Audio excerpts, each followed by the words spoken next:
Welcome back to the podcast. I'm in the airport. It's super weird. It's an eerie situation here.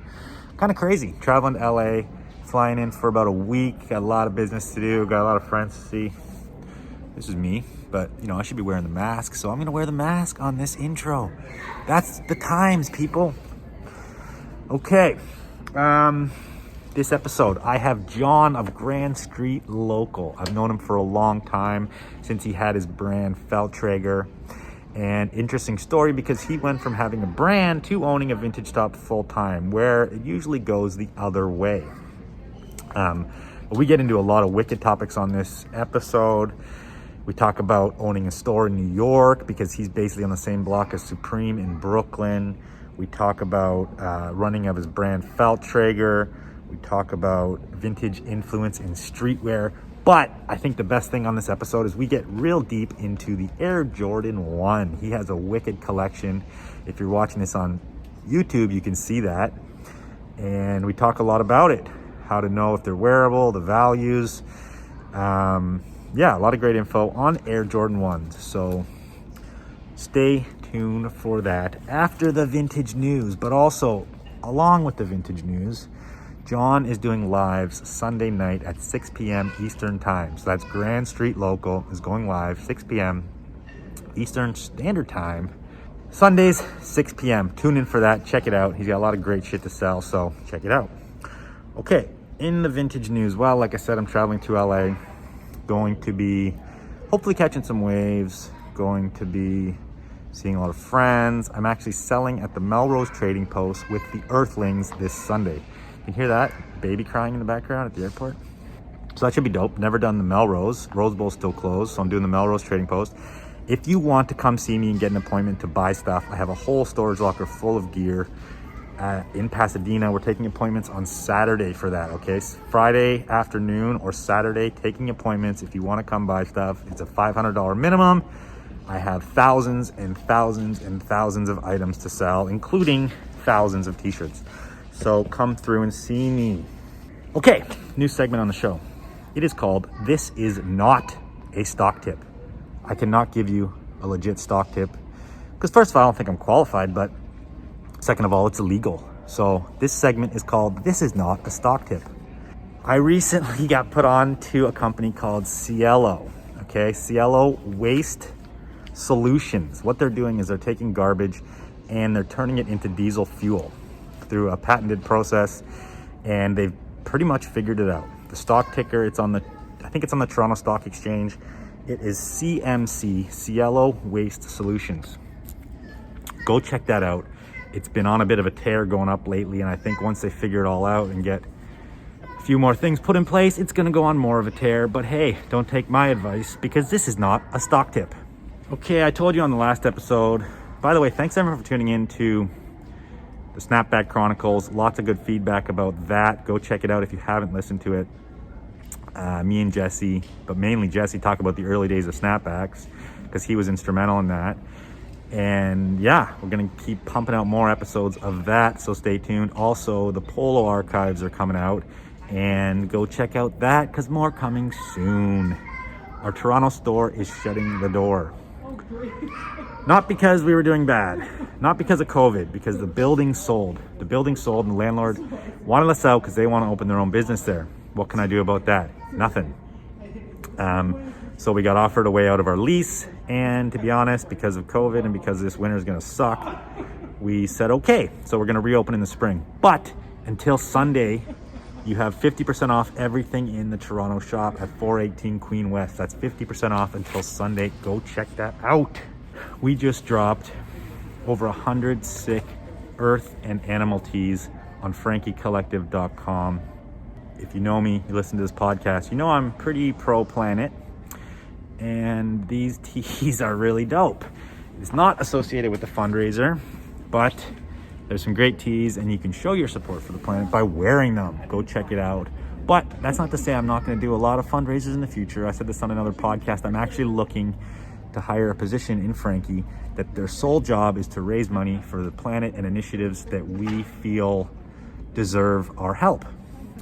If you know someone, or that is you, and you want to be raising money full-time to support the planet, hit me up, okay? What else do I got in the news? I got notes here, guys. This is a good news section.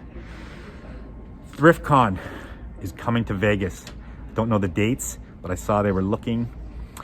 They sent me a free t-shirt, thanks dudes, and they printed on dead stock as to not create more pollution. So that was rad, super rad tee. Thank you, boys. And yeah, stay tuned and go check them out for news about their Vegas ThriftCon. Okay, so I have a Patreon. What the hell is a Patreon? A Patreon is a service where I offer people exclusive content. I offer people exclusive education. And I have a couple shout outs to two of my new Patreon members. Fine and Dandy Throwback. At Fine and Dandy Throwback just signed up. Appreciate you big time. And at Jackson Taylor signed up. I appreciate you big time. If you sign up, you get a shout out. That's how it goes. But that's not the whole thing, okay? There's 3 tiers, okay? Second tier is probably the best one. With the second tier membership, you get access to the VMMG Mastermind Group Facebook page, and you can review all the content we pumped out there. There was weekly Zoom lessons and basically a whole curriculum that I put out throughout that 3-month program. So you get access to that, but then we're gonna start doing weekly lives again. So basically get access to my Vintage Mastermind Group page. You can link with everyone on there because it's still all the people on there. And we're gonna do weekly live Q&A sort of mastermind sessions on Zoom, and you get access to that. Super dope. I've been getting lots of wicked messages about people who are super pumped on the content. They've learned a lot. I got a message last week about somebody who went out and found a Browns Beach jacket because they learned it on one of my YouTube videos. Now, that dude just basically made, I don't know, 800 bucks because he learned something on my show. Somebody recently hit me up saying they got super stoked on our digging episode and they went out and found some digs. That shit is so rad, okay? For the price of a Starbucks fancy coffee per month, you can support myself pump out this content. You can support me in pumping out this content. What does the support allow me to do? It allows me to pump out more content. Plus, you'll get so much exclusive stuff on the Patreon. Go check out the Patreon. I appreciate everyone who does. Sign up if you like. If not, I'm gonna keep doing this and I'm gonna keep going, okay? Please take a minute, give this video a thumbs up. If you're listening to it on iTunes, please go write me a review, give me a 5-star rating, share this video or share this podcast on your Facebook, share it on IG. I'm mad, appreciate it. Just had a crazy thought. On this episode, we have a new segment called Big Burns. It's a segment where we talk about where we fucked up and we lost a lot of money on items, okay? I'm gonna be bringing that. I want your input on other segments. Give me some ideas for new segments on the show, stuff that we can bring out every episode. Also, if you want to become a vintage and stuff field reporter, I'm taking submissions, okay? All you gotta do is film yourself talking about some vintage news, something worthy, somewhere, an event, what's going on, whatever's happening. Send me the clips. If they're good and the news is worthy, I'm gonna put you on the show as a field reporter, okay? Send me your clips. Stay tuned for Big Burns. And without further ado, we're gonna get into this episode. John of at Grand Street Local. Enjoy.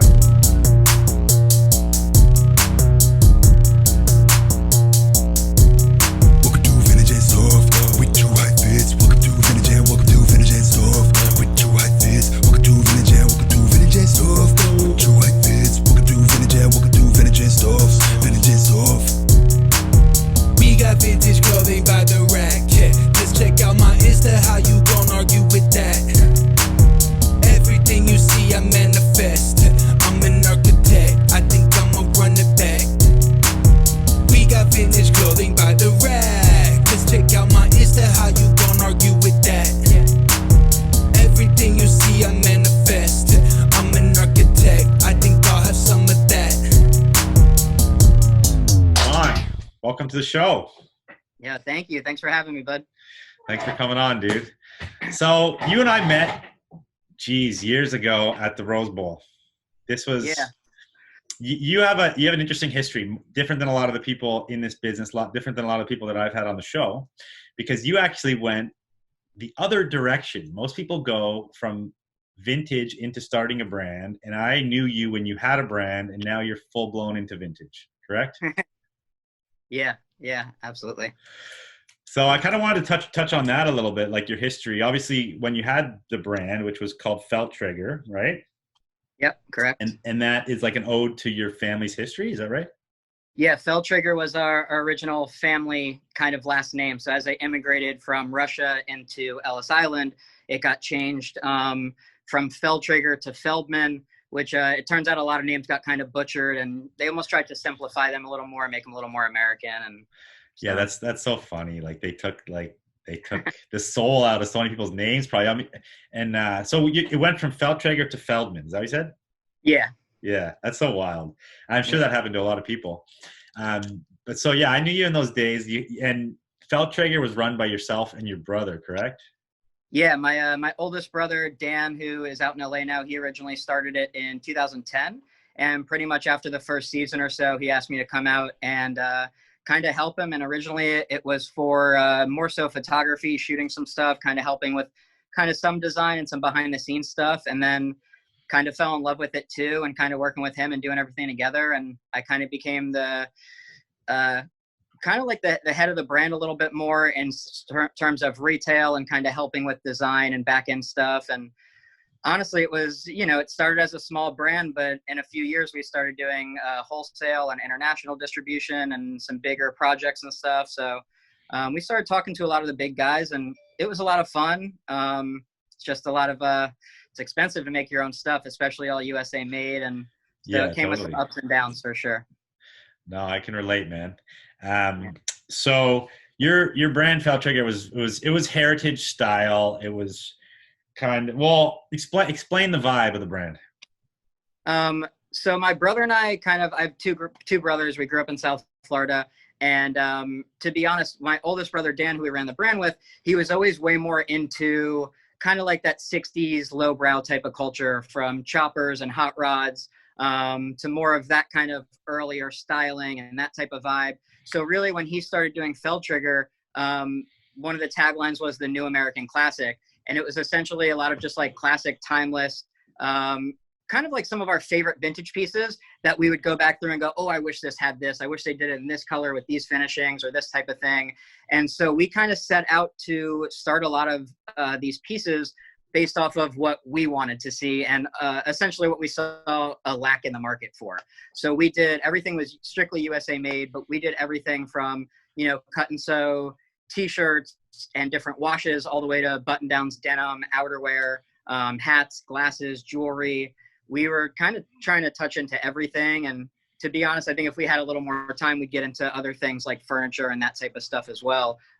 We were just always looking to create stuff, and we'd look at things that we loved and then try to think about what they were missing, what they were lacking, what we wish they had, and kind of try to create those things. And so obviously vintage played a huge part in that project. And you were coming to the bowl because you were probably buying for inspiration, but also buying to mix vintage into the merchandising of the shop at the time? Yeah, a bit of a mix. To be honest, we really didn't end up start doing vintage within Traeger store till kind of like the last year. So most of that stuff, when we would see you at the bowl and at Inspiration and stuff like 10 or so years ago, it was like mostly we were looking for stuff for inspiration for future collections and whatnot. Yeah. Okay. And before this project, were you into vintage just personally? Yeah, kind of. To be honest, I always felt like I had a bit of like a unique, I guess, like love and appreciation and like styling for some of these things. So when I was younger, I grew up going to like Army Navy stores and going to skate parks. This is like when I was, 6, 7, 8 years old. And then kind of, I think went to one of the first thrift stores in like 6th grade and was kind of like blown away. Like, oh, like this is all the cool older shit I've been seeing that I had no idea about, or where to find it or where to go. When you're younger, you don't realize that there's places like this. It's just like, oh, you're going to go to the mall or you're going to go to like Foot Locker or something. But, I would see all these older things and never knew where to find them. So that one of the first thrift stores I ever went to in like 6th grade, I remember one of the first pieces I got, it was like a Michigan sweatshirt. just like really good blue and yellow colors. And there was a Japanese dude that I saw at the airport when I was super young, and he had a pair of like Michigan low dunks. And that was one of the early things that I saw that kind of like set me off. So even loving that shoe so much, seeing a sweatshirt that was just in that world, I was like, I have to own this. Yeah, that's right. So it was kind of a slow, evolution of, you know, kind of more military workwear stuff into more skate stuff. And then kind of in middle school, got into thrifts and sneakers, and kind of all that stuff like merged together. Yeah. A bit Okay. for me. So what happened to the brand? Why did you guys close, and how did you move on into what you're doing now? To be honest, I guess it's a little bit of a mixed situation. I guess one of the easier ways to explain it was that my brother, after doing it for 10 years, he was just kind of ready to start working on some other projects. And honestly, he's one of the best entrepreneurs I know. He is, in a sense, sometimes all over the place, but whenever he decides to do, he kind of masters and he sticks with that. And one of the things that he also loved growing up was like films and certain directors and certain producers and stuff. So now he's living in LA. He's still doing some clothing production, consulting and stuff, but now his new main focus is more film. So he's working on kind of a really cool like horror movie film right now. And to be honest, I just think he always loves to create. So when he was younger, he was in a garage band forever. And so his earlier stages of creating was like he would make merch for his band and stuff back in the day when they were in middle school and high school. And I think those were kind of like the earlier pieces for him where he could really figure out like, hey, I can really tell a whole story between, you know, the location, how it's shot, what we're putting out, all these details behind it and that type of thing. And, you know, he was one of the people that kind of helped me understand some of these things as far as, you know, maybe even curating more of a space, a vibe, a zone, that type of thing. And so I definitely learned a lot working with him at ThriftCon that kind of led me into being able to open my own shop and do something a little more of like a passion project for myself. Nice. I think, you know, obviously, you know, it's good to hear the story of it. And a lot of people get burnt out, man. I've got burnt out many times throughout my history with Effes and Frank. And I think for me, how I stay in it is that, you know, we work within vintage, but we're always doing different projects within it. And like, you know, you got to be putting yourself into something else to create and have that freedom to change. I'm super ADD, so like I need new projects all the time, something to like sink your teeth into, you know? Yeah. So I totally feel that. And yeah, so then basically did you have like a big break between that and Grand Street Local, or did you go right in? Not really. To be honest, they kind of overlapped. At the time when we first started talking about it, I was like pretty heartbroken. You know what I mean? I felt like I moved out to New York to do this. I put like all my blood, sweat, and tears into it. Kind of became like the brand director, brand manager. You know, we got to a really cool point where, you know, we were talking, you know, to doors like Barney's and a lot of bigger companies about doing a lot of projects and stuff. And, you know, there's a part of me that was starting to get a little burnt out too. And a little bit of like, hey, we're kind of doing the same thing. And it's like cool and it's different, but maybe there's other stuff out there. You know, and I originally went to school for interior and architectural design. So I've always been into, you know, more than just, you know, the clothing brand as far as like building a space and building an atmosphere. And, you know, I hate to use the word lifestyle, but more of a well-rounded type of collection. And so for us, you know, I feel like we're always kind of working on new stuff, but essentially to answer your question, kind of the last year of the Traeger store over here, we started doing the vintage stuff and it was doing so well. And then once we kind of found out that, you know, Dan was kind of checking out a little bit and we were going to kind of like put the brand to the side, my wife and I, who opened this shop together, like on our days off, we'd always go out and vintage hunt. We were always looking for cool stuff. And whether it was our size or not, or youth size or women's, we'd pick it up if it was cool. And we ended up collecting so much stuff that we decided that was really more of our passion. And that was what we would really be, I guess, a little more excited to kind of build moving forward. And so we had this space that became available and it was directly across the street from Traeger. And it was an old skate shop. And our buddy used to be over here and he kind of gave us a heads up beforehand they would be moving out. And we started seeing some of the homies from Supreme kind of creep around our block a year or so before they opened. And as they got a little closer, we started seeing more construction on our block. And then we kind of poked around a little bit and turned out that Supreme was about to open on our street right across the street. So we felt like that was really a good time to take advantage of this space that opened up and this new concept.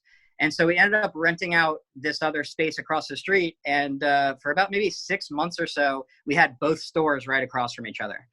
So it was really cool because you kind of had like this, you know, it was like, oh, if you want more new private label made in USA garments with a vintage vibe and feel, then you go to Traeger. And if you want more proper vintage 70s, 80s, 90s workwear, heritage, military stuff, you go to Grand Street Local. Yeah. And it was really cool because we were literally just like pushing people back and forth. If you grab something here, we'll hook you up over there and that type of thing. But a lot of the pieces in Traeger were so inspired from vintage that it kind of even helped tell the story a little more, where it's like, hey, we have our dad's old high school varsity jacket from Sheepshead Bay up here in Brooklyn hanging up. And then we have the one that we just made that we collabed with Golden Bear. So we had all these like different pieces where like, this is kind of looks like a Carhartt jacket, but it's a really good like wax quilted vibe that we did at Traeger. Or here's more of like that earlier workwear Carhartt piece if you want to go that way. So it kind of had its pros and cons to it. And by having multiple locations in the neighborhood, you can like tailor the whole community around what you're doing. You know, I think it's a lot of businesses have done that with like multiple brands, you know, and I think it's a cool way to go. Yeah. And I mean, one of the other things I loved is we worked with so many cool young designers and stuff at Traeger, because it was like, we wanted to do all USA made stuff and pretty much all like smaller brands. So we worked with a lot of cool younger creatives that it just kind of worked out for everybody, and it was a good experience. And you know, I'm happy we did it. So where was Supreme? Supreme started in New York. Where was the original store? So the original store is in Manhattan on Lafayette. And they're still there, right? No, so that one, just this past year, they closed. I think it was supposed to be like a temporary close, and then they ended up moving into a larger location on Bowery, like just a few blocks away. Okay. And I guess that's now their permanent Manhattan location. And then they even have a smaller location in Dover Street Market. That's more like Midtown Manhattan. And then this one that they opened over here, I guess about a year and a half ago or something in that range. So do you see a ton of spillover traffic from it? Has that been good for business? Yeah, to be honest, it's kind of funny because, you know, some days it definitely is great and it brings more people to the block. But, you know, if you haven't been by Supreme recently, then you might forget how it is or what it's like now. But even this past Thursday, you know, they did a new release, and it's just like every couple feet, it's just kids out there like stalking and harassing people like, oh, are you selling? You got a spot? Can you get me this? You doing that? You doing this? And, you know, I get everyone's kind of doing their thing and doing their hustle. Yeah. But there's certain days where I come where I'm just like, oh, man, I almost wish like we weren't next to Supreme some days, because you know, people think it's just like an automatic, like, oh, you're getting all these extra people and all this shit. But like, you know, not for nothing, I used to be a Supreme kid in the early 2000s. And it's like, yo, if I'm going to Supreme, I'm spending every dollar I have there. You know, if I'm investing or if I'm getting it for the personal or whatever. And most of the time, you're not like continuing to shop around the area. So, you know, those people are they're like, they have the blinders on, they have the horse blinders on, they go like right for it. That's their mission. They want to flip or they want to grab a certain piece they've seen. And so then let's talk about this. You know, obviously everybody knows Supreme, you know, it's sort of defines streetwear in a weird way in our age right now, which is neither good or bad. It just is what it is. People are like making money off it. There's a whole economy based around it. Yeah. And, you know, we know it's obviously inspired lots by vintage, of course, right? I love finding pieces or looking at the latest Supreme collections, which I actually haven't even done. I haven't even looked at a Supreme collection since I guess the fall, since like pre-COVID. But it is cool to see, because you'll as a vintage dealer, you know this, you'll see the inspiration, you'll see you know, graphics or stylings or different things that they've taken from vintage pieces. I've talked about this before, but they probably buy from you, right? Their designers come in your store. We've kind of been talking about some different stuff, and what they're telling me now is their plan now, kind of moving forward for some of their creative direction, is they're working with some of their youngest skaters that they have on the teams and asking them what they'd want to see and how they'd prefer to wear it. So they are like very much tapping into really that younger 16, 17, 18-year-old skater kid. And like, that's what they're going for right now. But Well, that's sweet. It's been I think interesting. that's smart. Like, yeah, that's what they should be for sure. doing. I mean, it is, and I totally see that. But at the same time, it almost like starts to bridge a little more of a gap between like the people that were into it earlier, you know, and kind of like where it's going to, because as much as I like love and respect Supreme, and, you know, obviously they do a lot of great pieces. It's just, it's supposed to be like a limited brand. But then, you know, when you're on a block like ours, you see like all these 12-year-old girls wearing the same thing from last week. And you're like, it's hard for me to think about wearing one of those right now. So kind of pros and cons to that a little bit. I feel that. I guess, you know, there's the mentality of aging with your customer, right? Like, you were into it in the early 2000s, and then a lot of brands would build out lines throughout your lifespan that kind of follow you as you grow. Like, you know, a Canadian brand that does that really well for women is Aritzia, and they have sub labels that will like go follow that person's lifestyle as they get older, right? Yeah. So you're right. Like, yeah, for the older customer who was OG head, it's not gonna be the vibe, especially if a 16-year-old's designing it. But at least they're getting the input from skaters. I appreciate for that. sure. No, 100%. And that's why, I mean, like, dude, honestly, like the skate style is like, it's hard to touch, you know what I mean? It's like, it's the best, it's the toughest. It's like I don't give a shit. It's the coolest. And now, I mean, you just see even more evidence that all these other brands and all these other big guys are moving towards that and doing that more. And, you know, it's crazy all the things throughout our life that was so like even looked down upon, you know, earlier on, that's so almost like coveted nowadays. It's interesting, you know. It's all that, you know. You're also into Harley because we've talked about this. It's the same kind of thing, you know. Harley's cool because it was fringe culture. It was like, you know, it was badass. People didn't want it around. Same with skateboarding. Like, you couldn't skate, you get kicked out. It was badass. And now that stuff is all cool, and people are realizing it. So what do you think of the Louis Vuitton skate shoe and how they're building a skate team? It's interesting.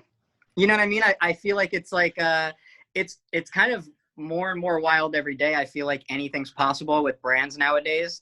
I mean, from seeing like, you know, car collaborations to you know, to things like this. And, you know, it gets you thinking back in the day. You're like, oh, actually, like Eddie Bauer was doing these like Expedition and Ford Explorer collabs and stuff back in the day. And so like, you know, it kind of makes sense. And you know, I see it tapping into other things. And I think with Virgil being at the head of Louis Vuitton right now, that he's really trying to pull in more of that street culture. And he's been trying to do it for a long time. And he's been doing a really great job of it for a very long time. So it's not something that surprises me. Yeah, it's hard to get surprised nowadays. Yeah, I think when I saw it the other day, I looked at maybe my wife or like one of my buddies or someone in the shop, and I was just like, I wonder what like my mom would think of seeing that now with like Louis Vuitton. You know what I mean? Like, because it was always like one of those things that was just like marketed to more of like an older kind of customer and like that type of thing. And now it's like almost like, I think like Gucci, for example, is like the median age is like 18 or 19. That's like buying a lot of that stuff.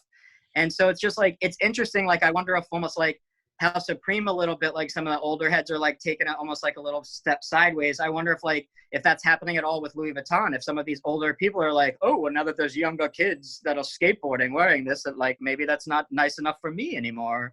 You know, I don't know. That's a super good point. I hadn't even thought of that, dude. And it's so true, man. I guarantee that's happening to a certain demographic. And I wonder how they're going to divide their marketing plan and sort of hit those different demos, right? Without like kind of screwing either one. Yeah. Super interesting. Yeah, it's kind of interesting. That's a sick hat, by the way. Thank you. You got to show the close up. The corduroy Jordan.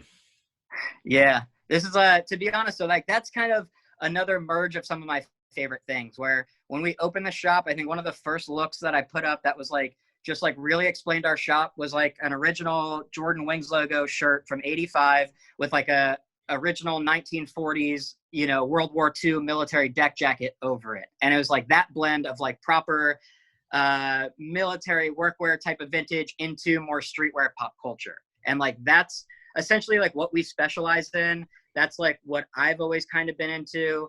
And to be honest, nowadays it's super cool that there's a lot more young people like me that are opening their own shops, because you kind of get a cool blend of like what their favorites are. But before I opened this shop a little over 3 years ago, I was kind of finding it tough to find shops that that kind of specialized in that. Like maybe you'd see more that are a little more streetwear heavy, and then you get the really good ones that are like cool, more old timey ones. But I would never go into a shop and see like a really cool workwear piece next to like a cooler pair of like older Nikes. And so that was like kind of like that blend that I was trying to like tie together and marry for this shop. And so this is like one of my all-time favorite graphics. You feel like your customer base has taken to it and appreciated it? Yeah, for sure.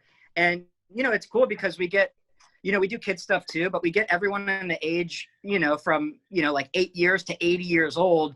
And everyone kind of comes in and like geeks out over something else.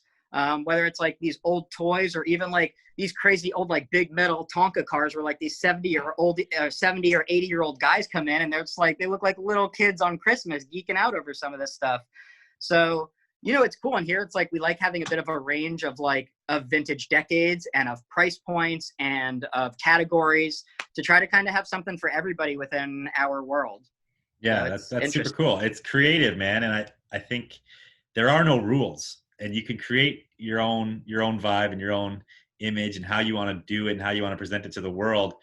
And I think a lot of people are doing interesting things right now, like including what you've done with your store, that you wouldn't, like you said, you wouldn't have seen that. You wouldn't have seen that at all back in the day. It wasn't mixed. You know, you either had these streetwear stores that were the streetwear vintage was so loud. It was all that like 80s, 90s, multicolored, bright stuff. And it was like almost like too much, you know, but in reality, what you're doing is what the real streetwear brands are actually taking inspiration from, because they'll do graphic tees, but then they'll do like really functional, a pair of just nice pants, or you know Noah?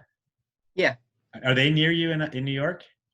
So they're in Manhattan, like kind of in Soho area. Okay. So I mean, realistically, it's like we're so close to the bridge, and it's right over the bridge, so it's like 10 minutes or so. Yeah, I really like what they're doing, from like their styling and how they design, and also from how they're actually caring about the planet more than a lot of brands. For sure. No, I agree. I was in there. I went over there for one of my last couple days off, I think a week or two ago, and they always have a great collection, just like nicer, sturdier pieces. You know, the price points are a little more than a lot of your basic brands, but it's there, and it's quality, and it's I think Noah's a good brand for sure, and it's definitely cool that they pay attention to the environment as well. That's, you know, you say exactly, you hit it on the head with sturdier product, but the price points are up there. But that is the differentiating factor between just good clothes and fast fashion. Because on the other hand, the fast fashion is the cheap stuff that is made terrible, and you're going to have to buy 3 times a year, or you go buy something like Noah or Filson or some brand like even Carhartt. Like you can rock a pair of Carhartts for years. That's the point. And that's something that you don't have to shell out for 3 times a year. You buy one and it lasts you, right?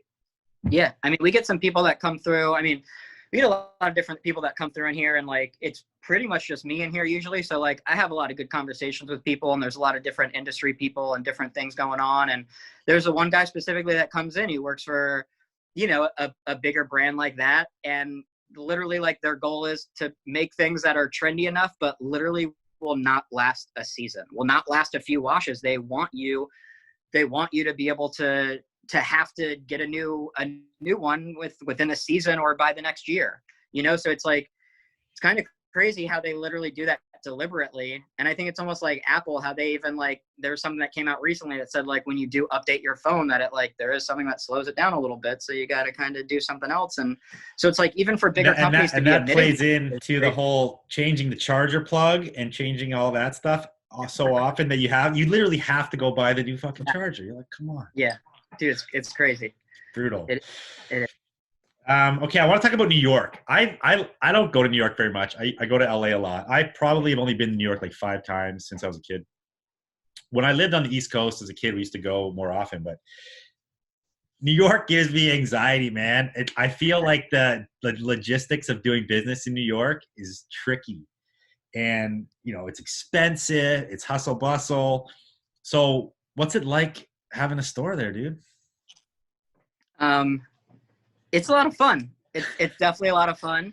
Definitely hustle and bustle. I mean, we got all types of characters that come in and all types of things. And I mean, we've had a lot of different issues. I mean, we've been doing retail since, I guess about 2011 or 2012 out here between the Traeger store and this store.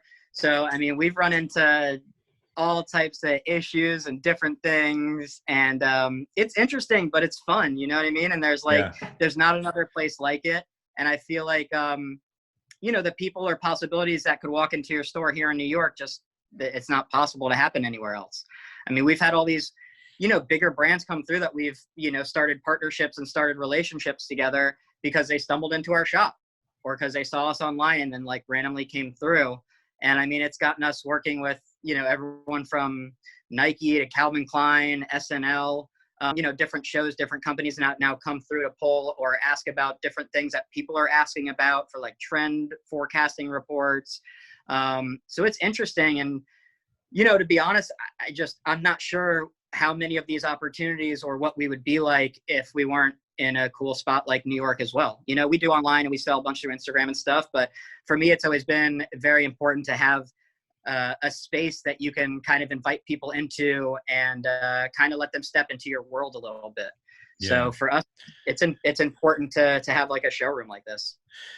The other thing I think about with New York is that it's the top of the top prices in America for vintage clothing. Pricing vintage clothing is situational.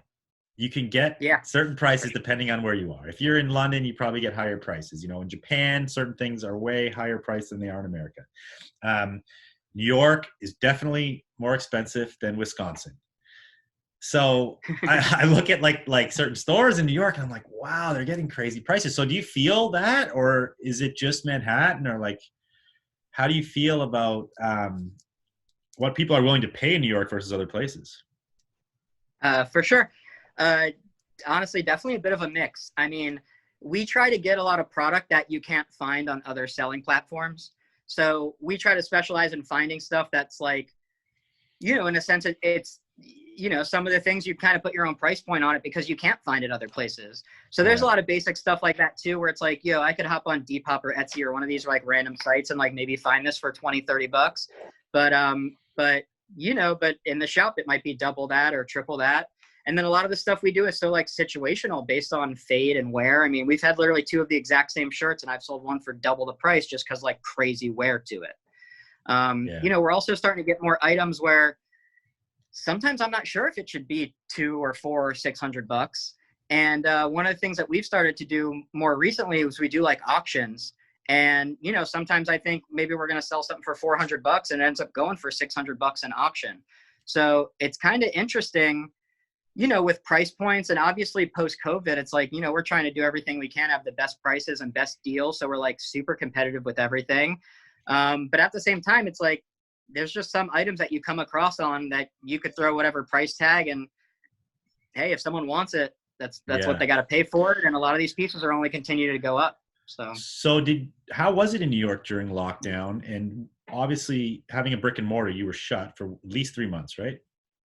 Yeah, probably about 4 or so. 4 months. And were you selling online, or were you basically just shut down, zero income for 4 months? No, we were selling online. I think at first, so to be honest, it kind of went through a bit of a wave. So we closed early March. And I think for those first few weeks when we were closed, we were doing a bunch of like Instagram sales and online. And I think people were just like way more active. And we were actually doing pretty good the first few weeks that we were closed. And I think then it got to a point where people were like, all right, most of us don't have jobs. Like, let's kind of slow down a little bit. And then I think it went through another wave where people got a little more money and they were a little more active again. But to be honest, it pushed us to do more than just have an online site, which, essentially kind of helped us birth the online auctions that we started doing more. And even just kind of like silent auctions where we do these story posts and give you info and then people throw out their own bids. And it's interesting because like we've had some items like that where it's like, it's a really great item. And you have some people that are like, ooh, 50, 60 bucks, like hold it for me, I'll be right over. And then other people that are throwing in proper $1,200, $1,500 bids for some of these bigger items. So it's kind of interesting to see a bit of like the disconnect between people that are more so into vintage and then just like your random average Joe who like kind of follows us, who's kind of just trying to keep up with stuff. Yeah, so totally. It went through a bit of a wave. And I think there was a bit of time in there too, where like, it felt so weird trying to sell and trying to promote those goods when, to be honest, like we really felt like there was way bigger issues within the world that needed attention. So I felt very strongly about like not posting for kind of like a good month or so, not posting like proper sales stuff, because I just felt like the Instagram, like people scrolling, there was more important shit in the times that people needed to see and read and be focused on than like me trying to sell a t-shirt.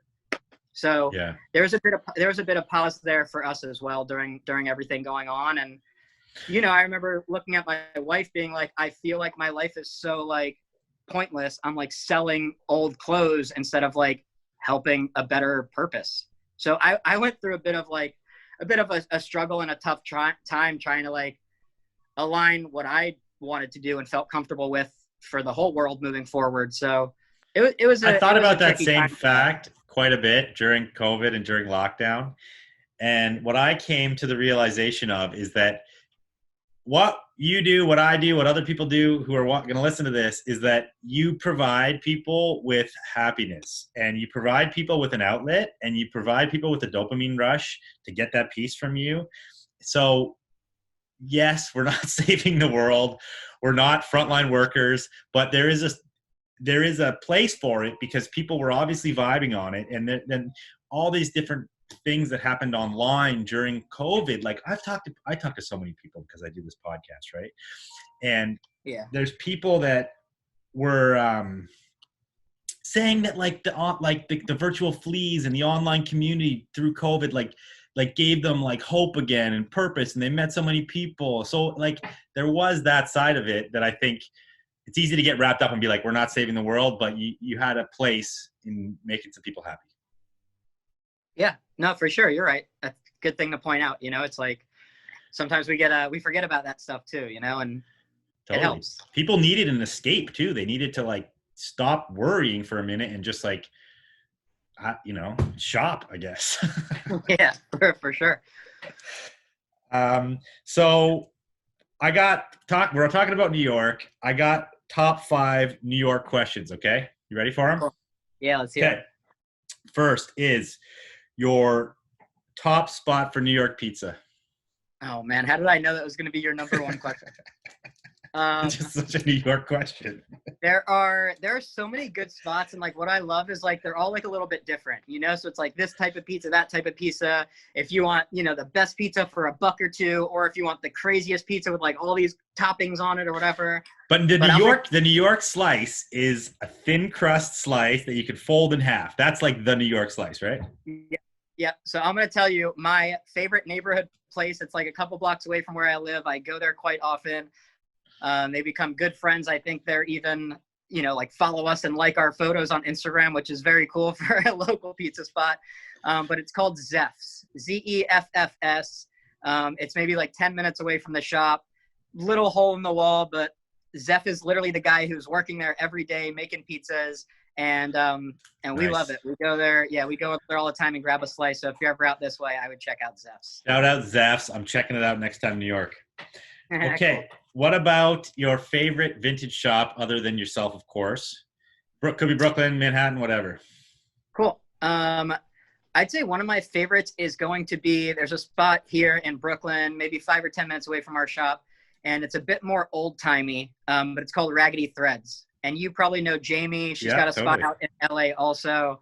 But for me, just being into more of like the old timey stuff, like that's just a spot I love that you just don't see too many cool spaces like that. Like the space is super cool. She's got a great eye. She always has great stuff in there. They do kid stuff too. So we went over there a week or two ago on that day off when I was running around, and we saw some cute stuff that we got for our son Louis and my wife and I and stuff too. So that's just like one of my favorite spots that when people come through and ask me for places, it's like, oh, there's kind of like this spot, that spot. But if you want one of the cooler old timey spots, I would go to Raggedy Threads. Jamie kills it. I've known Jamie for years and years and years. She used to come up and buy from me actually here in Vancouver. And she curates lots of cool old-timey pieces. I like that term, old-timey. But also very thrashcore. Like she likes worn in, worked in pieces, right? For sure.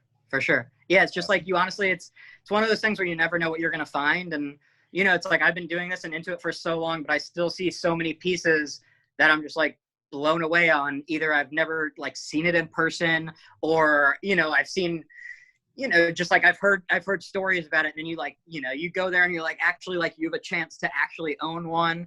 So there's like old stuff that I geek out about that like other people probably don't give a shit about, but is just almost the coolest thing in the world to me. So nice. Interesting. Okay, next on the top 5. You are a dad. How old? You have a son, correct? Yeah, we have a son. He's just this past week he turned 1.5. His name's Louis. 1.5. So basically came about at the same time you got the store, is that right? Or how long you had the store? Yeah, pretty close. So we've had the store for a little over 3 years. So so kind of a little after we got started. And then now my wife is pregnant again, so we're expecting our second son this spring. Congrats, dude. That's exciting. Thank you. Yeah, super hyped on that.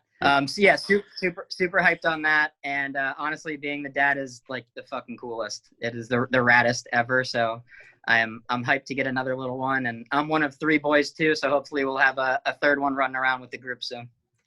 Damn, you're going all in. We stopped at 2. But my next question on the top 5 is, what is your favorite New York thing to do with your son? So just recently, I guess the past few months, he's gotten more into like balls. Literally like anything that you pull out that is round, he says it's a ball. He wants to throw it, wants to play with it. Doesn't matter if it's like a grape or some other round thing that's not a ball. He wants to play with everything. So really we have like a couple parks that are around our house, and I just kind of go over there with him with a couple balls and throw them out and give him some space to kind of run around and play around and stuff.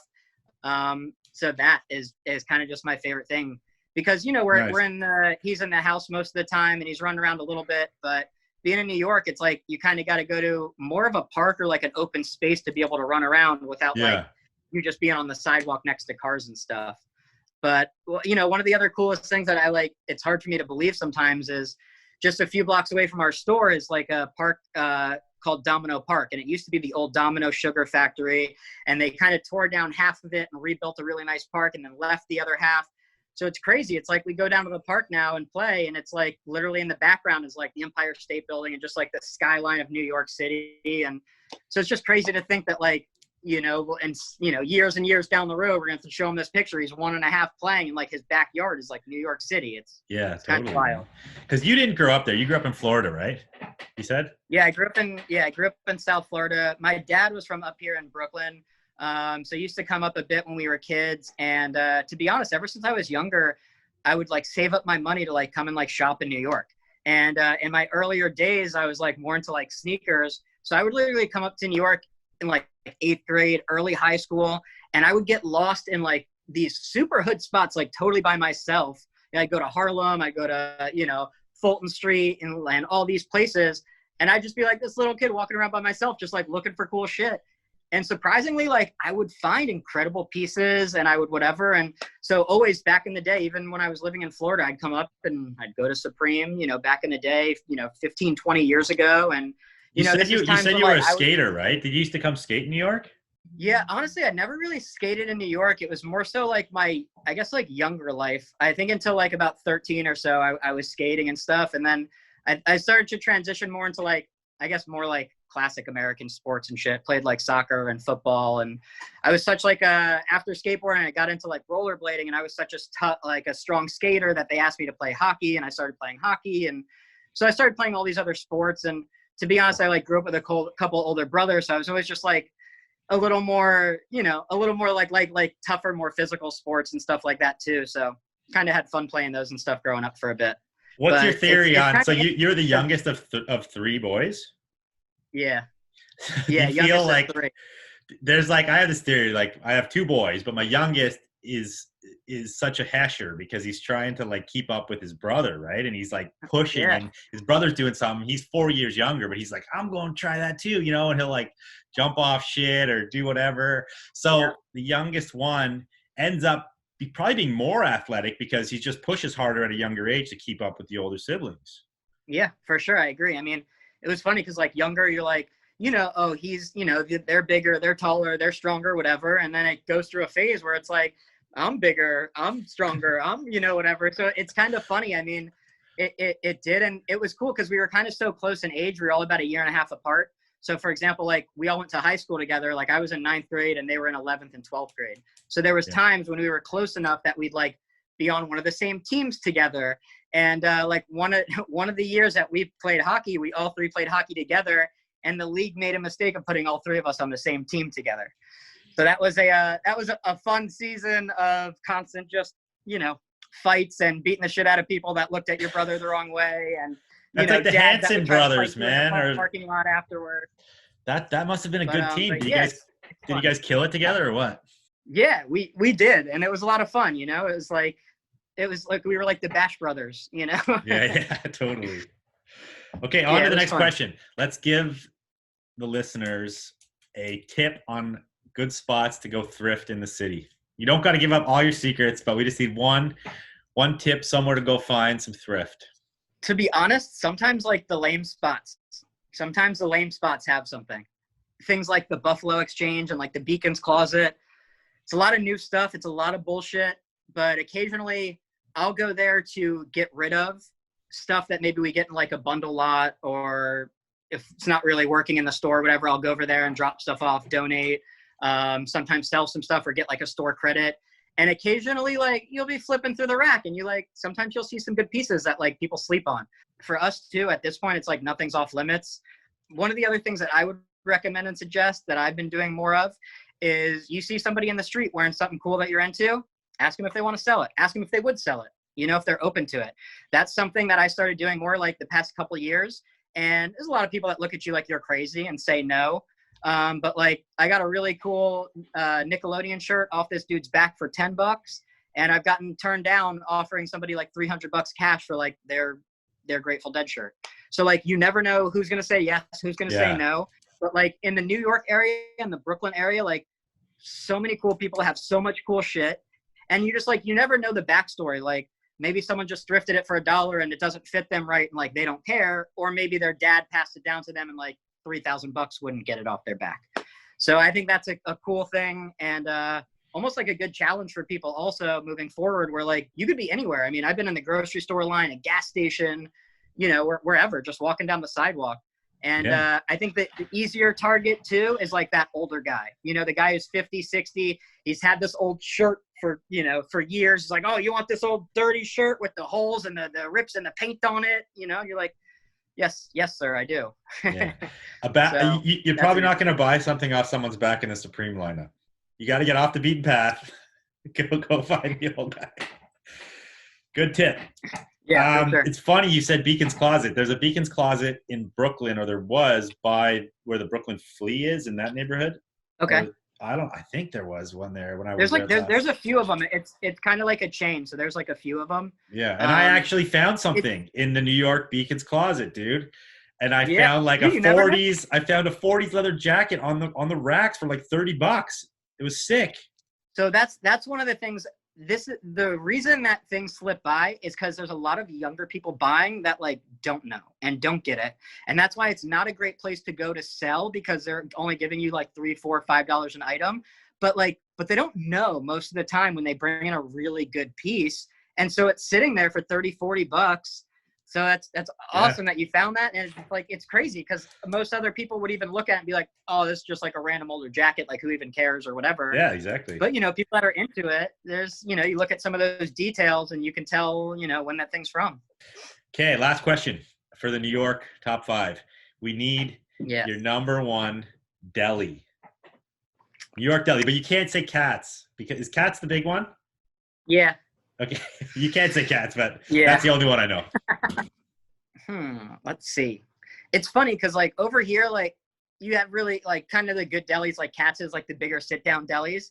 But then you also have like essentially all these like little corner stores that are like little delis too. And to be honest, like people in New York like live off of those. Like that's our bodega, that's our corner spot. You know, we go there to get, you know, a quick sandwich or whatever snack or whatever you need, quick little household things. So for me, it's almost like that's, you know, unless it's like a proper diner, it's like that's more of like that go-to deli. And like they're literally everywhere. Like if you walk out of our store, there's one on both corners. So Nice. they're just like everywhere. But it's like, but they surprisingly like low key, like always just like have incredible stuff. And like you go in there and get a sandwich and it's like $3, $4, $5, but it's like one of the best sandwiches you've ever had. Good and call. you know, you become like, yeah, you become closer with the guys that work there and stuff. And everyone just, it's more of like a family thing. So that's kind of one of the things that I love here, that I just feel like they don't really have that other places. No, they don't. You're right. And it's definitely a big contrast from Cats, where you'll go and get a corned beef for like, I think it's like $25 for a sandwich or something. I remember just going there. Some of them are pretty crazy. I mean, they're delicious too. They are. But I'd say if, another more like sit down diner deli one that would be cool is there's one in Greenpoint, like 10 minutes north of our store, and it's called Frankel's. And it's like two brothers that opened it together maybe like a couple of years ago now. And it's crazy. They like close almost every day early because they run out of food. So it's kind of wild, but really, really good stuff over there too. Okay, there's a new segment on the show. People wanted me to talk about burns, times that you sold something for too cheap. It's called Big Burns, okay? And somebody else came up with his name. But this is a time on the show we talk about time you've undersold something and you regret it. It's the regret time on the show. We've all done it. It happens to everybody. For sure. Yeah. For sure. Honestly, there's numbers of items that come to thought mostly because prices are just going up so quick. And I'll kind of give you two quick examples. One would be kind of like that Bulls, like Jordan wrap tees. You know what I mean? The collage setup. Right before COVID, we were selling them for like $250, and post COVID, they go for 3 times that price. You know, $500-$600, $650. I mean, I can't even find one for under $400 to get for us to bring into the shop. So even in 6 months, what we were selling at $200 has tripled to $600. So there's one where it's almost like at the time I was like, oh, cool, like good sale, whatever. But in 6 months now, I'm already like regretting some of those pieces. Yeah. And one of the other things is going to be one of the other big booms with like the Nike SBs. It's hard to be bummed about such a good sale where you have such a great markup, but then to see where the price is now just 6 months later, where like I had a pair of like the high top skunk SBs, like the green suede ones, and they were killer. I was lucky enough to get them at retail from a skate shop years and years and years ago, and I was sitting on them forever. And just before the boom, like, you know, 6 or 8 months ago, we ended up selling them in the shop for like $700, which is like pretty great. So I bought them for $100 or $150, sold them for $700, awesome return. And now 6 months later, they're going for close to $3,000. That is so crazy. You know, it's like, it's little stuff like that where it's like, you know, I'm not going to say I resent it. And obviously we're a business and we need to sell stuff, but a lot of pieces are getting harder to figure out what to sell, what to hold, what to price it at. Yep. So it's interesting in that world a little bit right now. The market's moving super fast. Used to be that dealers would price it, it would sell. If it sells super quick, then maybe you're like, maybe next time I'll price it a little higher, and it kind of moves slowly like that. But right now with the auctions, you're like, what did that sell for? And then all of a sudden it went from like $500 to $1,000 overnight, and everyone's selling it for crazy prices. And that dunk, the SB boom is kind of wild. Like, what do you put that on? You're a bit of a sneakerhead, right? Like you buy and sell sneakers, yeah? Yeah, I mean, definitely more so was back in the day, to be honest. Like when I was in high school into college was like prime time for me. So 2007, like 2010, I mean, I was going to 5 sneaker stores a day on big drops and getting size runs. And it was all stuff where it's like, it was easy stuff before. It's like Purple Pigeons, they retail for $75. You get fucking a double size run and you sell them all for $200 each, and you make a bunch of money and you get free shoes. And nowadays it's like, you see that shoe and it's going for $600 or $800.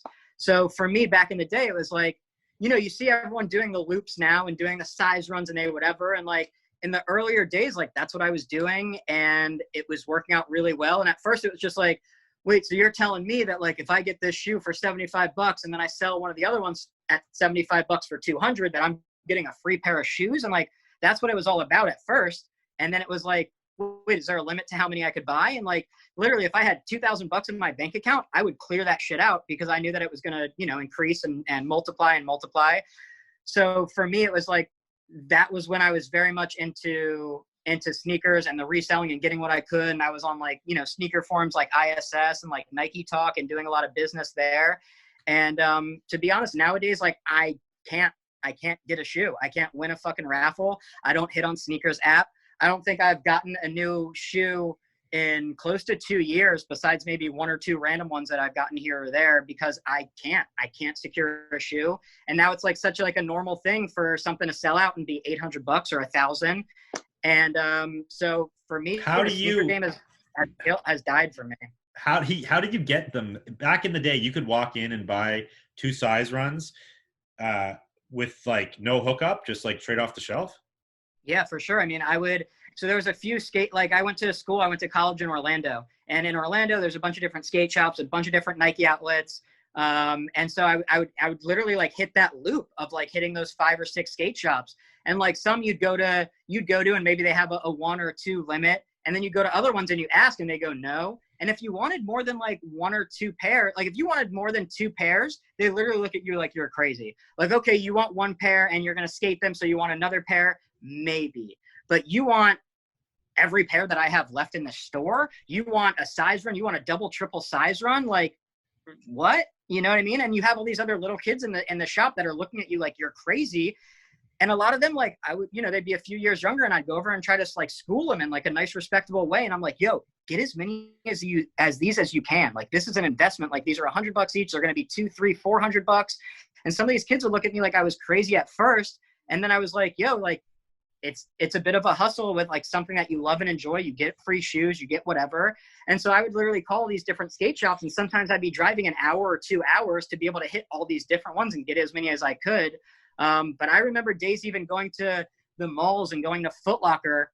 Sorry about that. Yeah, no, about going to like malls and going to Foot Locker and literally having employees bring out like the wheelie carts and helping me bring out size runs to my fucking car. You know, so it's like, dude. Back in the day, like places didn't really have limits. You know what I mean? They're like if you think about it, if you're a small mom and pop and someone wants to come through and they want the whole rack, like what's holding you back from selling them the whole rack? It's not even like you have to discount them for a larger order. You know, so they were happy. They move all the units. You know, we're happy, and so a lot of the hustle kind of started with sneakers and stuff for me. But honestly, but now it's limited for sure. You got to win the raffle. The people who are getting the size runs are getting backdoor deals. It's all like, you know, closed door, cash in hand, like grease me, I'll grease you type scenarios. The same people are getting all the runs. It's become, well, the projections on the sneaker game right now is insane. The growth, insane amounts of $1 billion in the sneaker game right now in resale. I mean, that's why even like a pair of like original Jordan 1s. So like we have like 6 pairs in the shop, and 5 of them are my personals, which at first we were selling them, and we were selling them for around $1,000 a pop. And like OG 1s and early Jordan stuff is like one of my favorite things. So I was like been collecting those over the years, and I've had, you know, 10 to 15 pairs, different times and different things. And to be honest, I've been blessed enough to find crazy deals and been collecting them for so long that I've never really paid more than a couple $100 for a pair. And now a brand new in original with the tags and bucks sells for 10 to 15,000. So, you know, some of those, it's like you can make big money on if you want to, but it's kind of hard to let those go. And for us, it's like, those are kind of like my pieces of art, you know, that continue to go up and just look fucking beautiful in a case. So it's hard to, what do you value used ones at right now? Original. Honestly, there's such a range, and I like having my pairs in here because they're kind of in like a little bit of like different conditions. So I love to pull them out and show people why these are wearable, why these aren't, what starts to crumble, and, you know, what starts to, you know, to fall off that changes it. Because to be honest, I mean, you could probably find a cooked pair or even like a single shoe if you just want like to throw it on a display or whatever for $100, couple $100 on eBay. And then it goes up to, you know, the 10 or 15,000 mark. So I think if you have a good pair that's wearable, that you have a lot of room to price it, between anywhere from maybe 1,500 to like 7,500 for certain ones. So I think with seeing more people that are even customizing shoes, and everyone wants their pair to look like an 85 pair, and they're yellowing the midsole and they're scuffing them up and doing all this shit, to have a pair that's original that actually looks like what everyone's trying to get their pair to look like, I think that's, for me, it's like we have a black and red pair. They're a size 10.5. They're in perfect vintage prime wearable condition. You know what I mean? So for us, to be honest, like I'm asking 6,500 on them, and I'm totally fine holding on to them until it goes until never. That to me I don't have to sell them. That's the shoe. It's the shoe that when I think about sneaker collecting, it's what started it.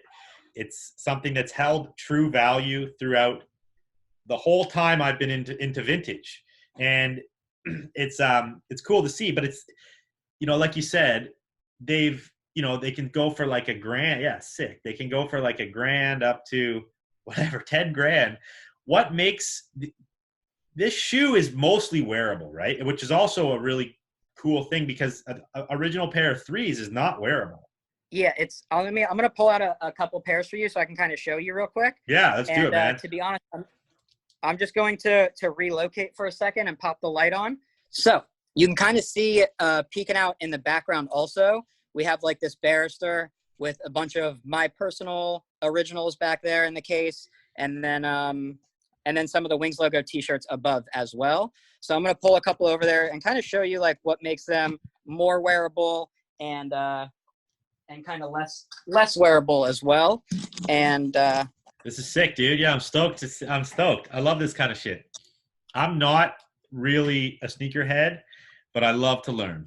Dude, it's like, honestly, it's super interesting. And these are pieces that are just like so classic, where it's literally like, these are almost like the pieces of art for the younger kids, So it's definitely interesting. But here's my pair of neutral grays. So these I purchased through somebody back in college. Okay. So I've had these for over 12 years. I got these for, I think, $175. Okay. So this pair is still wearable. And so a couple of the key factors with wearable is this is what you want to see. The ankle liner is super cushy still, really cushy and nice. Okay. So that's one of the things. And then the sole, for it still to have traction, kind of be more of like a rubber. And those are really two of the main points to it. So a lot of people kind of come in and they go, oh, I saw one on eBay for $500. And I was like, did you see it? Did you like touch it and feel it? Do you know what the actual ankle liner feels like? Because those are two of the points where it starts to, essentially they start to deteriorate and crumble. It falls to the bottom of the ankle liner and becomes super uncomfortable to wear. It almost feels like there's like rocks or like little pieces of sand down there stuck in there. And then it's like, it starts to dust out of the foam, right? And get all over your socks and it's like not nasty. And then I guess for the sole, you're saying the sole still has rubber like give to it. And because sometimes the sole will dry out and just become super brittle, right? For sure. So here is my pair of Royals, and you can see from how much the collar has sunk down this lining is completely gone. It's super slim. It's literally gone out of the bottom of the shoe. And so this shoe, they actually look incredible. They look great. But again, this is like, you almost sound like a tap shoe when you're walking. So this would be one of the ones that, like, to be honest, I would still wear until they fucking crack, but more so are not really wearable between the ankle liner deteriorating and this not having too much traction and being almost like a bit of a harder plastic to it. Yeah, eventually when you bend that sole too much, it's going to split down the middle. Break. Yeah. But for me, it's like this pair with like the wear to it, the yellowing, the details. I mean, we get people that come through and they're like, oh man, let me paint those midsoles for you. You need it to. I'm like, no, dude, like this is what people want in this shoe. Yeah. And beautiful. That's why so many people are like, customizing them to make them look, how they do now. So you can kind of see on the collar how much it sunk on the Royals. Oh, yeah, big time. Literally nothing in there. For me, it's still such a rad shoe. I would literally wear it to the death. And if I wanted to keep wearing it, eventually maybe soul swap it. It's just, to me, like this is what it's all about, is like this wear and this look. is, you know, it's almost like the fades to t-shirts. It's like you got to earn your fades, and you got to earn, you know, the kind of the pieces you're wearing a little bit.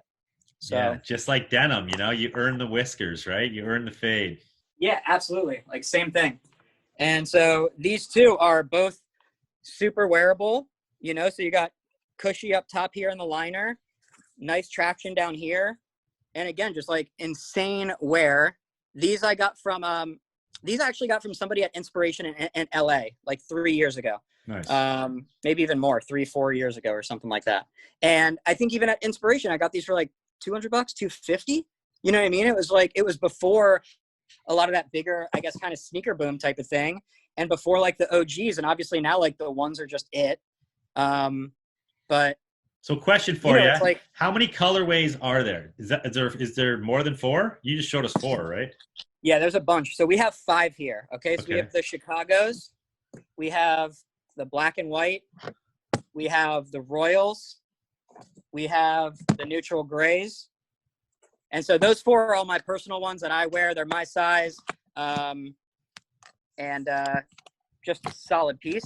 And then we have a pair of the breads over here as well. So we have 5 colors, and then they also did the shadows, and then they did a number of the metallics also. So it's like a white with an orange metallic, white with like a kind of like a minty green metallic, white with like a navyish purple metallic, and I might even be forgetting something else. And then they had like original like Air Jordan KOs, which is like the more canvas shoe. Okay. So what's the most rare and most valuable? I think this one is going to be up there because this is one of the OGs that they've never retroed before. So the Chicagos, they release a bunch, the Breads, the Royals, even the black and white, they've released a couple. But I think this is one of those pairs that people come in and kind of look at the most like they're a unicorn, just because if you don't have the 85s, you don't have them at all. Yeah, crazy. Yeah. Nice stash, dude. Like nice stash. Thank you, dude. Yeah, it's funny. Like I've just been collecting them for so long, and even before all the hype and shit, you know, it was obviously way easier to locate a lot of these pieces and to be able to find them for next to nothing. I mean, one of the pairs, actually, this pair of Chicagos, this is a great story. I got these from Rose Bowl in LA, and I was over there a couple of years ago, I guess 3 years ago or so. And for Trigger, we used to do, at first, our production in New York, then we moved everything to LA. So towards the end of Trigger, we were out in LA once a quarter at least between production houses, sourcing, trade shows, all that other shit.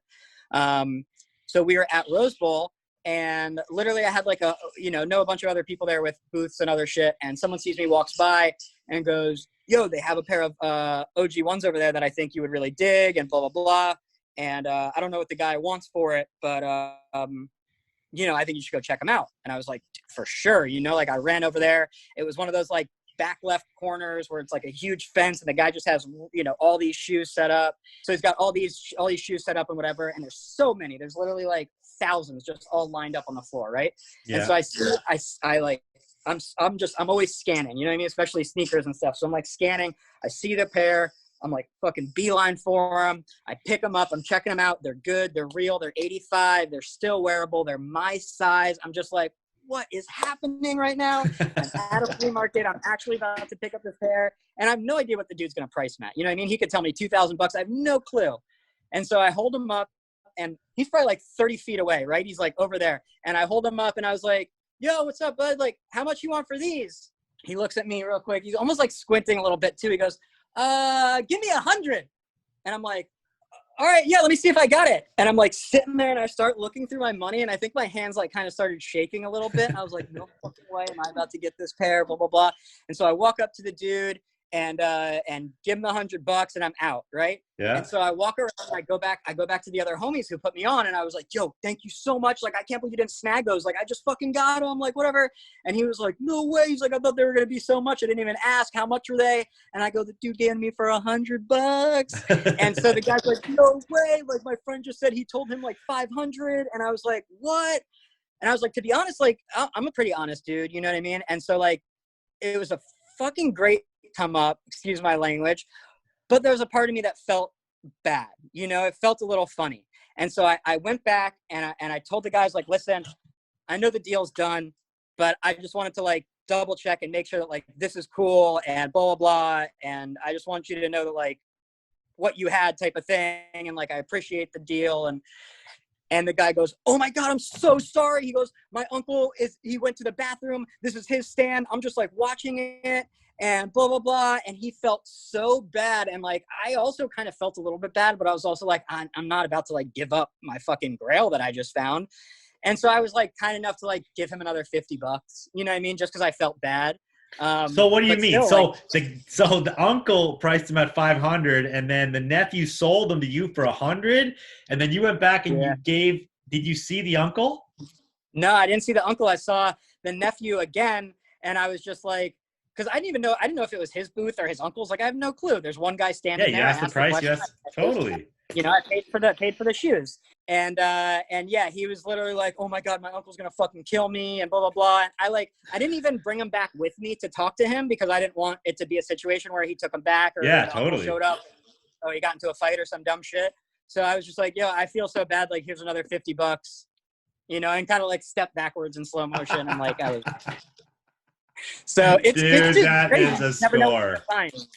Yeah. That's true. And the lesson there is your homies that put you on didn't even ask the price, or maybe they did, but like you got to ask. Sometimes I walk around the bowl too and I'm like, I'm not even going to ask, you know, I'm not even going to ask because I just have a feeling, but then you never know. No harm in asking. Dude, you never know. I mean, even people that come through here sometimes like, dude, I might have something priced at 100. Maybe I'll take 70. Maybe I won't, but you never know unless you ask. And, you know, it's like, try to hook people up. We get a good return customer. So it's stuff like that too that's important to us, where it's like, dude, maybe I saved you $20-$30 now, but like it's going to make us $2,000 or $3,000 in the future. So yeah, dude, that is super sweet story. Super good Jordan knowledge there, dude. That's fucking bad, man. So what is your favorite Jordan piece of clothing? Oh man, it's kind of tough. I've got some really cool, I guess overall it's kind of be like the Wings logo tees where, take you on a little, I don't even know if I can flip the screen. Oh yeah, I can. So even right up here above the case, we have these 3 Wings logo tees. So Nice. That's another thing. Yeah. With my old like Alien Workshop deck in there also. Perfect. So it's like those type of pieces are ultimately my favorite, where I've loved those for so long. I've been collecting for so long. I have like 15 of them. So wow. different colors, different sizes. I have youth sizes for my son. I have sizes for my wife, like all this shit. I'm just always looking for them. And so even when we sell them at the shop, I'll just bring in different personal ones and we like rotate them. But this is another interesting promo piece for the Jordan 4s they released a few years ago that we got. So sometimes we get other cool pieces like that maybe aren't 20 years old, but are very cool specialty pieces also. So just another cool Jordan piece that I dig also in there. That's sweet. Those 15 Wings tees, man, that's wild. Yeah, it's pretty crazy. It's been one of those things that I've just been into forever. And I just love like OG Jordan stuff and early Nike stuff. And like this is one of the earlier Nike shirts we have from the 70s. So it's gonna have that good old tag on it. Orange swoosh tag. Yeah, but then just into like classic nostalgia 90s. So we try to do a good little blend in here. It's like our old Powell deck over here. Sick. That we used to skate on back in the day. So just like a bit of a mix of, you know, from as early as the 40s or 50s through the 90s, really. So a bit of a different vibe in here, but it's pretty sweet.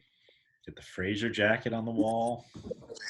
Yeah, this one's crazy. It's a casting crew member jacket, so it says the lady's name Diana on the front. Even this old Souvenir jacket belonged to my father-in-law. So his best friend brought it back for him overseas after he was in the military years and years ago. Nice. In the 60s. I have one of the camo ones right now. But yeah, it's, you know, we're just like literally just always looking for cool shit. So I kind of consider myself a treasure hunter, you know, like kind of whatever it is. Then we do like some kid stuff too. That's pretty sweet. So how does the kid stuff do for you, man? We've tried to do kids quite often and it hasn't really panned out in the retail sense. How did your kids live go? To be honest, it went pretty well. So we just did the second one this past week and our kid stuff does really well. And it was all like, honestly born out of necessity, where it's like we had a buddy who had a kid and we were trying to find him like a cool gift and couldn't really find anything. And we ended up having to go to some like new store and spend like $60 on some like kid shirt that I was super bummed about. And then you start sitting there being like, dude, $60 in a vintage world, especially for kids stuff. You think about how much cool shit you could find. And so for us, to be honest, one of the first kids things that I ever bought was one of the little kids Wings logo tees from 85. And it was just like pieces like that set me off, where I was just like, dude, like all of us that love vintage as we grow up, like we're going to want our kids to have some cool shit too. Sure. And it's interesting because in here, even like we have people that wear every different size, you know what I mean? Like you get a guy who's 6'2", walks out in like a crop top and he's like, perfect. So we also have a lot of women that shop the youth stuff also. So like youth large, youth extra large is a great seller for women because it fits them. It's priced a little lower. And like even my wife, for example, like we go to like the Gucci store and she goes to like the kids section, stuff's half the price, you know, whatever. So there's like definitely pros and cons to it, but it just gives us a good range because now it's kind of like we have something for everybody in here. So a lot of new young parents in Brooklyn that are looking for cool shit. I think you're right. And I think as more get older and start to have kids, it's going to be more of a market for it for sure. You know, parents spend a lot of money on their kids. They want their kids to look fly. Dude, for sure. I mean, you should hear some of the things that like parents come in here like asking about, or like this one guy came in recently and he's like, my daughter's 6 and she's about to go back to school and I want her to look like she could beat the shit out of the biggest bully in the store. And I was like, or in the school. And I was like, that's a badass little kid. So we gave her this little kid's like original Darth Vader shirt and a really cool pair of like beat up jeans and this like old like kind of 60s like kind of workwear jacket. And it was just like the coolest, toughest little look, you know, you could think about for like a little kid. So it's like that's cool awesome. And interesting. And they made a lot of cool shit for kids, you know, so. Hell yeah. So do you have a challenge for our listeners today? Yeah, I think after talking about it a little more, I think one of the cool challenges would to be the next piece that you see somebody wearing out in public, try to make it yours. Try to make it yours. You don't have to approach them and say, hey, will you take $20 or will you take $500 or whatever? Tell them they got a cool shirt and ask them if they'd be interested in selling it and let them go from there, you know? Yeah, that's a wicked challenge, off the back challenge. And one tip for that is when you're going to do that, you got to have a replacement. If you try to take someone's shirt off their back, you have to have something for them to get home in. So just always carry a blank. Carry a nice blank you can give away. It's funny because the Nickelodeon shirt that I got from that dude, before I even offered him a price, keep in mind, I only paid him $10. But before I even offered him a price, it was just, hey, you interested in selling that? He was literally like both hands on the bottom of his shirt, taking his shirt off.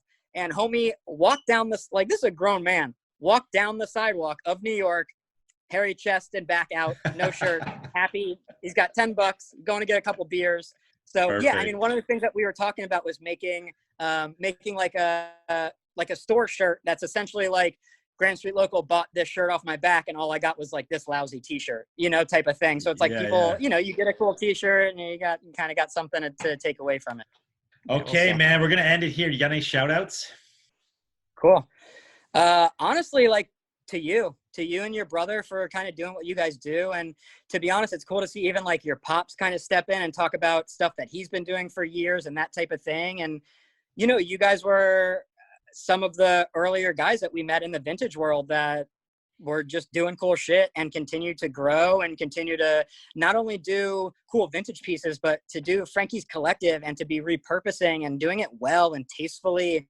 And the team you guys have built and the business you guys have built, honestly, like very much look up to you guys and appreciate you guys even like appreciate that big time reaching out to us to chat about it. So, and to all the other younger guys out there, younger guys and girls that are starting to open up their own shops and stuff. I mean, it's cool. There's nothing like being your own boss. You know what I mean? Like you got to make sure you're kicking yourself in the ass and you're working hard every day. But it also is such a beautiful part of life that I love seeing a lot of these other guys kind of like quitting their day jobs and starting to do this more often because they can and they have the knowledge and the hustle and the drive. So for me, I love seeing more shops like this open because they're just cool stuff for me to go peek out. So kind of to the old school cats and to all the new ones getting in and everyone in between. I mean, just keep doing your thing and keep stay true to your focus of what you like, because that I feel like that is what people can sell the best, when it's something that they're passionate about and they care about and they have that background knowledge.